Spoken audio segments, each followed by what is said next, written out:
Dans le chapitre 53 du livre d'Isaïe, le prophète parle d'un serviteur souffrant. Qui est-il? Le peuple d'Israël?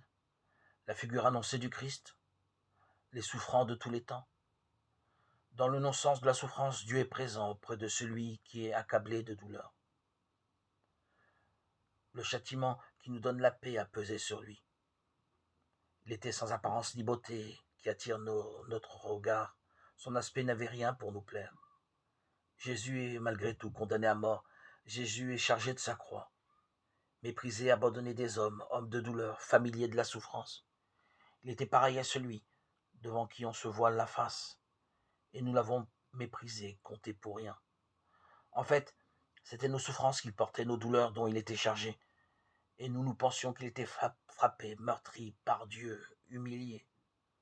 Or, c'est à cause de nos révoltes qu'il a été transpercé, à cause de nos fautes qu'il a été broyé.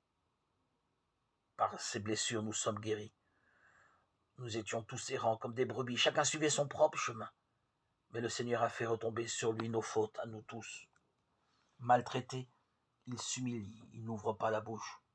Comme un agneau conduit à l'abattoir, comme une brebis, muette devant les tondeurs, il n'ouvre pas la bouche.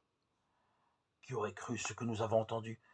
Qui donc s'est inquiété de son sort? Il a été retranché de la terre des vivants, frappé à mort pour les révoltes de son peuple.